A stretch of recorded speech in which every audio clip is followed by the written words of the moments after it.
My stepsister, let's call her Amanda, 26F, showed up at my wedding last week uninvited, with some random kid whom I'd never seen before. My stepsister and I, 27F, haven't ever gotten along, and we stopped speaking to each other as soon as both of us moved out for college. My mother married her father when we were in middle school, and ever since then, she's been a total pain. My father divorced my mother when I was really little and hasn't been a part of our life ever. It wasn't the same for her, though. Her parents got divorced just a couple of years before my stepdad met my mom. And she was one of those annoying kids who believed that my mother was getting in the way of her parents' relationship, even though it was already over and had been for a long time before my mother even met her dad. She didn't like my mother, but she hated me, and made it a point to be as nasty to me as she could be. Our parents tried to make us get along for a while, but then they gave up when they realized that there was no way that Amanda was going to be nice to me. She always used to get on my nerves growing up, and when I moved out for college, I was mostly just relieved that I wouldn't have to live in the same house as her anymore. We'd obviously meet each other during the holidays or on birthdays, but we avoided talking to each other whenever we did, and it was okay that way. About a year ago, there was an incident when my mother called me to ask me if I'd be okay with her using some leftover money from my college fund. I landed a scholarship, so I didn't have to spend all the money in my college fund, and a little from my wedding fund to contribute to Amanda's wedding. At the time, I didn't even know that Amanda was getting married, that she was engaged, or even that she had a boyfriend. We hadn't been on talking terms for a really long time, so I said no because I knew that money could come in handy for me at some point. My mother didn't push it either. She just asked me that question, and when I said no, she said that that's all that she needed to know, and then disconnected the call, and we didn't talk about it afterward because I forgot about it. I didn't find out until recently that Amanda had to call off her wedding because her father had put his foot down and said that he wasn't going to pay for the fancy and extravagant wedding that she had in mind. And she'd expected our parents to pay for all of it, right from the venue to her wedding dress. He did have a certain amount of money set aside, but her demands were way out of his budget. All the choices that she'd made were quite expensive, and the wedding budget was ridiculous and would eat away at his savings as well. So her father said no, and so she requested my mother to contribute as well, since her own mother had said that she had no money, so she couldn't. My mother had a certain amount of money set aside for my wedding, but she didn't want to use that without asking me first and making sure that it was okay with me. And when I told her that it wasn't, she refused to contribute as well. And Amanda and her fiancé, or his family, couldn't afford that wedding on their own, so they ended up calling it off. Another reason that my stepdad and also my mother had said no to paying for the wedding was because Amanda and her fiancé had been together for less than a year before they got engaged, and he knew that this marriage wasn't going to last, which is why he didn't want to spend a bombshell on an unnecessarily fancy wedding when he wasn't even sure about the groom. And he'd made the right call, because a few months after their engagement, her fiancé ended up leaving her over some petty fight. She was very upset with our parents for quite some time after that, because she believed that had they paid for the wedding and she and her fiancé were married, he wouldn't have left the way he did. She didn't stop talking to them because she's still pretty financially dependent on them, but she made it clear that she was very upset with him. Then, a couple of months ago, I got engaged to my boyfriend of almost 6 years. I talked to my parents about it, and they offered to pay for the wedding, but he and I wanted a simple, small, and intimate ceremony without much of a fuss, and said we'd rather use that money for the future. My mother transferred all the money from my wedding fund to me, and also the money that's been left over from my college fund. And even my stepdad sent me around $10,000. They told us that we were free to use the money however we placed, and they wouldn't mind even if we had a large-scale wedding, but my husband and I had our mind set on a small wedding. I made the mistake of making a Facebook post a few weeks ago, where I thanked everybody who was a part of the wedding in any capacity. Of course, I thanked my parents for all their support, both financial and emotional, and I mentioned both my parents, my mother, and my stepfather. Because in my head, they were my parents and have been ever since middle school. I don't consider Amanda my sister, but I do consider my stepdad as my dad. It was an emotional post, and a lot of people commented on it, which is how I think it showed up on Amanda's feed as well. She saw that post and presumably got mad because she realized that both our parents were helping me out with the wedding but refused to do the same for her in the past. She didn't do anything at the time, and we only found out exactly how pissed off she was on the day of my wedding, unfortunately. She showed up at my wedding after the ceremony was over, thankfully, and we were just about to serve lunch. She walked into the venue with some random kid, who I later found out was her neighbor's son, came right up to me and started screaming at me, accusing me of stealing her dream wedding. She screamed at me and said that she hoped that I was happy now, since I'd stolen not just her wedding but also her dad, who now preferred me over her. My husband was standing right beside me, and I was talking to a couple of my cousins when she started yelling at me, and soon enough, everybody was looking at us. My parents came to the rescue and told her to go away before they called the cops, so she decided that she was going to drop a bomb before she left, and she looked at my husband and told him that she'd been keeping a secret, for my sake, for a really long time now, but she couldn't anymore. And then, she pushed the child forward and said that this child was apparently my son with my ex, and I'd given him up for adoption years ago. Now my husband and I knew that it was not true, and my parents knew that it was not true, but the rest of the guests seemed to be a little scandalized when she said that. So my parents actually had to kick her out while my husband and I explained that Amanda was just crazy and jealous and that she was coming up with lies to defame me. After we managed to pacify the guests, we got to lunch and cranked up the tunes so people would forget about this stupid incident. Once my husband and I got home, we sat down with my parents and his parents, and my parents explained everything that's happened in the past so we'd have context as to why Amanda was so furious. I thought that it was ridiculously childish of her to make such a big deal out of this, especially since I believe that my parents had valid and legitimate reasons not to want to pay for her wedding. First off, it was extremely expensive compared to mine. At least my husband and I had contributed to our own wedding and didn't expect our parents to cover all the expenses. Then secondly, she hadn't even known her ex-fiancé for that long while my husband and I've been together for a really long time. So my parents knew that it was serious with us. And, forgive me for being blunt, they knew that paying for our wedding wouldn't be a waste. So I don't think that it's fair for her to compare my wedding with the one that she had in mind. My parents apologized for it, especially my stepdad, who was pretty embarrassed by what Amanda had done. We didn't blame them anyway because they weren't in control of the situation, and after we discussed it, everybody went home and that was it. But the next day, I received a call from my mother where she told me that Amanda had apparently picked up the kid from her neighbor's house without even informing her and was now being charged with kidnapping. Amanda had called them in the morning to inform them about this and ask her dad for help with money to bail her out and to find a lawyer. It was ridiculous to me that she would go to such an extent, just to humiliate me at my wedding, because this was all a bit excessive. I did feel a little sorry for her, but I didn't think I owed her any apology. However, ever since she got arrested, her friends have been rallying for her and accusing me of being the bad guy. They seem to think that I'm the one to blame for all this because apparently, they believe that my parents have always favored me and say that I'd always been the golden child. I always felt like our parents have treated us equally and have never favored one over the other. Both of us have always had equal opportunities, and I think it's a matter of who was able to make the most of what they had, so the accusation of me being the golden child seems kind of unfair. We went to the same school, and after that, I really think I got a scholarship because I was a better student, which is why I had leftover money from my college fund, so my parents had nothing to do with that. And I've been with my husband for a longer time than she was with her boyfriend, which is also not something that our parents could control.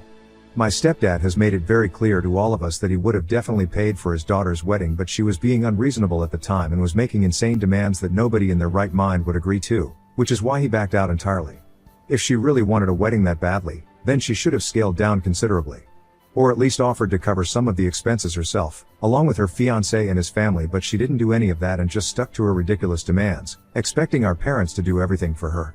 The budget was crazy, and so was the fact that she was rushing to marry a guy who she hadn't even known for a year. And that's why our parents weren't on board with the idea of throwing away an exorbitant amount of money on her wedding, that's all. I don't think it's fair for anybody to blame me for her predicament right now, but yet, her friends are. Initially, I thought that I wouldn't let it get to me, but it's been a week and I still feel kind of guilty about everything. As far as I know, she's in a lot of trouble legally, and even though everybody's mad at her, my stepdad is trying his best to come to a settlement with the mother of the child whom she brought with her that day. My husband doesn't think that I have anything to feel sorry for, but I just do. I feel guilty. Ida for taking money from my stepdad for my wedding and also posting about it online? Update 1. It's been a few days since my last post. I read the comments today and I guess you guys are right. I don't have anything to feel sorry about. Her friends were just doing what most friends do, trying to be there for her, and being there for her always meant putting me down and making me feel bad about myself. So I'd say they did a pretty good job of it. I did feel horrible about everything for a while, but then I spoke about it to my mother and my stepdad, most importantly. And both of them said that this wasn't my fault, this was her acting crazy and now having to face the consequences for it. They advised me not to pay any mind to what her friends were saying, which was difficult for me because these were the people that I went to school with and now all of them had turned against me. But there's nothing that I can do about it because clearly they have picked which side they want to be on, and it's not mine. So instead of fighting it and trying to justify myself to everybody, I should just know that I did nothing wrong and go on with my life. Even a couple of people here were accusing me of being their favorite and talking about how my parents had failed Amanda. Let me be clear, I did not give you guys a one-sided story, and I made sure to include even the things that I'd said. The time where I refused to share my funds with her, which is why she couldn't get married since my mother also refused to contribute. That was selfish of me, but to be fair, she'd never tried to be my friend and had always been horrible to me while we were growing up, so I didn't see any reason for me to be nice to her. There were a couple of times when even I would retaliate and be mean to her or make rude comments about her. And our parents would scold both of us for doing that to each other. If I was their favorite child, then they wouldn't have said anything to me. And if we're just talking about the wedding, then I already explained how I got the money for it and why she didn't get the same treatment. She didn't bother to think about our parents and wanted a larger-than-life wedding for herself without spending anything from her own pockets. She should count herself lucky that our parents can afford to support her financially, even now. And her father has always tried to be there for her. She is a working woman, but unfortunately, she doesn't take her job seriously, which is why she's been stuck in the same position for a couple of years now. But her lifestyle is such that she can't cope with that sort of income. Neither is she willing to live modestly, and nor is she willing to work hard, so she ends up borrowing money from our parents almost every other month. They're already doing so much for her, and yet, she wanted them to spend extra money on her for her stupidly extravagant wedding last year. And when they didn't, for very legitimate reasons, she got upset and started acting like she was the victim here, which just shows that she has absolutely no gratitude in her heart. Despite all of this, my stepdad is still trying to bail her out and make sure that she's alright, while her friends are acting as if they treated her unfairly. I have worked hard for myself to be an independent woman and go ahead in my career. I studied hard throughout school and then college, and I'm doing the same hard work even now at my workplace. And that is why I don't need to rely on my parents for money.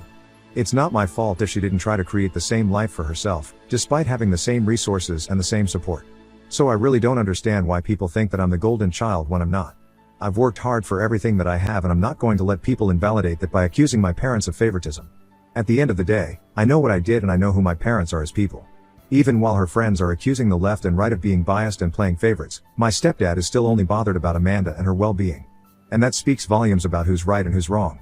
It's disappointing to me that even after our parents have done so much for her, she can't see that and only wants to be the victim and beg for sympathy from everyone.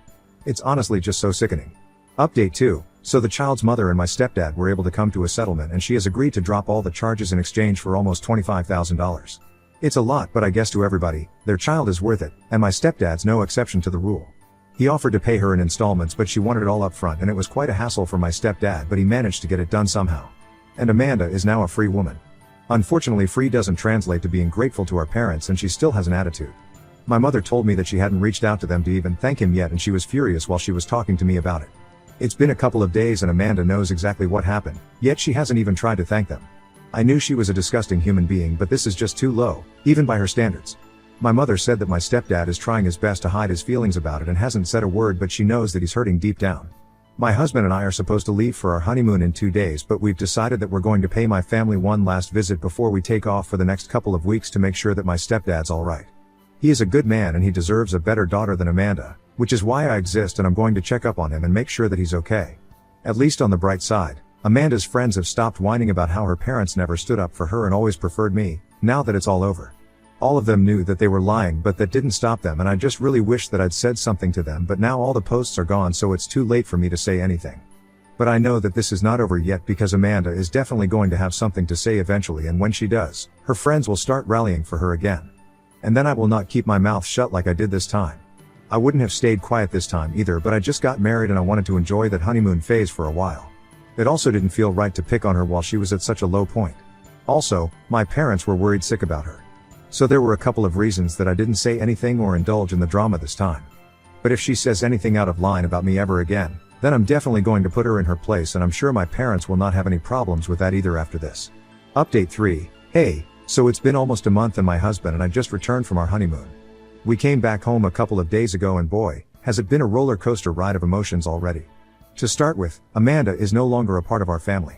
She told everybody that she had severed all ties with us through a public announcement on social media, which I didn't see and was not told about because I was on my honeymoon and I wasn't really checking social media or people's texts, unless it was important, which this decidedly was not. So I didn't find out about that until recently. It was a relief for me, honestly. My stepdad was kind of bummed out about it, but eventually, he got over it, which is what my mother told me.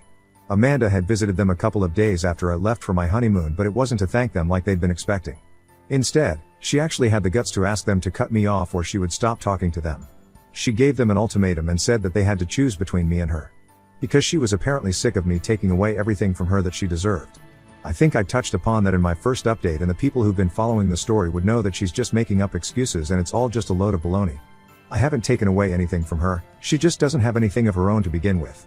Not even a brain. And thinks that she can just get away with it by accusing me and blaming me for all her failures, even if it has nothing to do with me. But our parents weren't going to tolerate that and told her that if it came down to that choice, then they would pick me because Amanda was ridiculously entitled, spoiled, and selfish, and they could not put up with her anymore. My mother didn't say much to her because she felt like if she tried to talk to Amanda, then her head would explode out of sheer frustration. So she said to her that she was ungrateful and she had no interest in entertaining her nonsensical behavior anymore.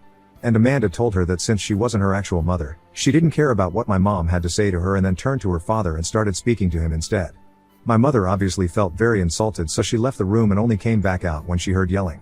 Once my mom came back into the living room, Amanda looked at her and shrieked at her father and told him to have a nice life with his new family, and then walked out of the house and slammed the door shut behind her. Later on, my mother found out that the reason she left the house was because my stepfather had told Amanda the same things that my mother had already said to her, and she couldn't handle the fact that her father was also choosing me now, so she walked out. If my parents didn't have a favorite back then when we were growing up, they definitely do now, and I don't even think it's my fault anymore. Because she made sure that I became their favorite by behaving so badly with them. She showed my parents that she had no respect for them and didn't even seem to love them, because if she actually loved our parents, then she wouldn't behave the way that she did. She was rude to my mom because she is not Amanda's biological mother, but there's no excuse for being so cruel to your own biological father, which is what she was. She used him to support herself financially for ages, and now that she thinks she has a couple of friends who will look out for her, she thinks she can abandon her dad and go off on her own. I honestly wish her the best, as long as she stays away from our family and doesn't bother us ever again. Because she truly is the worst, and I, for one, am glad to be rid of her.